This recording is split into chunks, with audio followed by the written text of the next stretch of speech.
Assalamualaikum warahmatullahi wabarakatuh. Perkenalkan, nama saya Ruri Wuryandari. Saya salah satu mahasiswi Universitas Bung Karno, Ilmu Komunikasi dengan jurusan Ilmu Komunikasi Bisnis. Pada hari ini saya akan membacakan presentasi yang akan saya berikan mengenai tugas individu analisa lingkungan bisnis yang diberikan oleh dosen kami sendiri, yaitu Ibu Ayu Larasati. Saya akan membacakannya mulai dari sekarang. Pertemuannya pertama yang sudah dijelaskan oleh Bu Ayu sendiri akan saya bacakan kembali. Kegiatan bisnis. Kegiatan bisnis adalah proses kegiatan oleh individu atau kelompok melalui proses penciptaan, pertukaran kebutuhan dengan tujuan untuk memperoleh keuntungan, khususnya secara finansial. Bisnis merupakan suatu sistem yang terdiri berbagai subsistem yang terdiri atas input, proses, dan output. Organisasi bisnis juga tidak dapat dipisahkan dari sistem yang lebih besar yang berupa sistem ekonomi yang berkembang yang secara langsung ataupun tidak langsung berpengaruh terhadap organisasi bisnis. Dalam organisasi bisnis terdapat stakeholder, yaitu pihak-pihak yang langsung maupun tidak langsung berhubungan dengan suatu organisasi. Stakeholder primer merupakan pihak-pihak yang secara langsung dipengaruhi oleh kebijakan ataupun aktivitas organisasi. Sedangkan stakeholder sekunder merupakan pihak-pihak yang tidak secara langsung terpengaruh kegiatan organisasi. Berdasarkan tingkat kepentingan dan keterlibatan dalam aktivitas bisnis, SDM yang terlibat dalam bisnis dikategorikan menjadi pemilik modal, manajer, tenaga kerja, dan konsumen. Tipikal bisnis yaitu stakeholder, customer, surrounding community, environmentalist, dealers, employees, government leaders, suppliers, and bankers. Sedangkan tujuan bisnis itu sendiri adalah memenuhi kebutuhan dan kegiatan konsumen. Mendapatkan keuntungan itu sudah pasti untuk pertumbuhan dan perkembangan yang berkelanjutan, misalkan perhutani dan yang lainnya. Mengatasi risiko seperti jasa keamanan, asuransi, serta yang lainnya. Tanggung jawab sosial yaitu produk yang diciptakan harus atau sesuai dengan ramah lingkungan. Dan partisipasi tingkatannya ada di domestik, internasional, global, dan multinasional. Saya akan lanjut ke pertemuan kedua, lingkungan bisnis. Lingkungan ekonomi. Lingkungan ekonomi merujuk pada kondisi sistem ekonomi, tempat perusahaan tertentu beroperasi. Kondisi ekonomi merefleksikan kondisi bisnis nyata. Apabila terjadi peningkatan pertumbuhan ekonomi, maka konsumsi dan permintaan cenderung meningkat. Sebaliknya, pertumbuhan ekonomi yang menurun mengakibatkan konsumsi dan permintaan juga menurun, jadi seimbang, meningkat dan menurun, jadi harus sesuai. Begitu juga dengan lingkungan teknologi. Pengertian teknologi merujuk pada semua acara yang digunakan perusahaan untuk menciptakan nilai bagi konsisten mereka, termasuk pengetahuan manusia, metode kerja, peralatan fisik, elektronik, serta komunikasi. Lingkungan hukum politik. Lingkungan ini mencerminkan hubungan antara bisnis dan pemerintah, biasanya dalam bentuk regulasi pemerintah. Sistem hukum ikut menentukan apa yang dapat dilakukan dan tidak dapat dilakukan oleh organisasi atau sebuah perusahaan. Lingkungan sosio-budaya.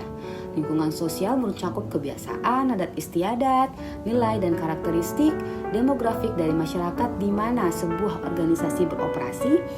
Proses sosio-budaya menentukan barang atau jasa serta standar perilaku bisnis yang dihargai dan diterima oleh masyarakat.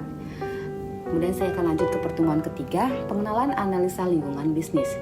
Analisis lingkungan bisnis adalah penelusuran kekuatan, kelemahan, peluang, dan ancaman perusahaan sampai kepada pangkalnya. Lingkungan analisis perlu dianalisi untuk mengetahui kekuatan dan kelemahan perusahaan serta peluang dan ancaman pada perusahaan, sehingga perencanaan strategi dapat menentukan strategi apa yang akan digunakan perusahaan. Analisis itu sendiri dibagi atas dua, yaitu lingkungan internal dan lingkungan eksternal. Tujuan analisis lingkungan internal adalah untuk dapat mengerti dan memahami lingkungan organisasi sehingga manajemen akan dapat melakukan reaksi secara tepat terhadap sebuah atau setiap perubahan. Selain itu, agar manajemen mempunyai kemampuan merespon berbagai isu kritis mengenai lingkungan yang mempunyai pengaruh yang cukup kuat terhadap perusahaan. Analisis lingkungan internal membantu mengetahui profil keunggulan strategik perusahaan. Terdapat 3 cara dalam melakukan analisis lingkungan eksternal. Melakukan perkiraan secara formal, merancang sistem informasi manajemen dalam organisasi, pengumpulan informasi verbal yang tertulis dari berbagai sumber. Saya akan lanjut ke pertemuan 4. Analisa lingkungan bisnis atau eksternal makro. Lingkungan makro adalah lingkungan yang terluas dan mempengaruhi kondisi perusahaan, baik secara langsung atau tidak langsung. Pengaruh tidak langsung biasanya terjadi melalui pengaruh lingkungan mikro atau industri, tempat keberadaan perusahaan. Lingkungan makro merupakan lingkungan yang sangat tidak pasti dan yang memiliki karakteristik diantaranya boundless atau tidak memiliki batas yang jelas dan luas, sinyal yang lemah, serta uncontrollable. Setiap manajemen perusahaan mempunyai pendekatan yang berbeda-beda di dalam melakukan analisis lingkungan. Setidaknya terdapat 3 pendekatan analisis lingkungan, yaitu approach, regular approach, dan continuous approach. Analisis lingkungan merupakan beberapa komponen agar analisis dapat menangkap variabel yang berpengaruh dan perlu untuk diantisipasi, yaitu scanning, monitoring, dan assessing. Mengidentifikasikan seleksi variabel lingkungan, memahami karakter masing-masing variabel, implikasi manajerial, dan antisipasi strategi. Oke, saya akan lanjut ke pertemuan 5, yaitu analisa lingkungan bisnis atau internal atau mikro. Lingkungan internal dalam sebuah lingkungan bisnis dipengaruhi oleh faktor-faktor yang meliputi man atau tenaga kerja. Di sini disebut manusia. Sebenarnya tidak hanya berperan sebagai tenaga kerja di perusahaan, namun juga berperan sebagai konsumen dari produk perusahaan. Yang kedua adalah money. Uang atau modal usaha, yaitu sejumlah uang atau barang yang dibeli dengan uang tersebut untuk membuat produk yang lain. Barang modal di sini adalah mesin, peralatan pabrik, alat-alat transportasi, dan lain-lain.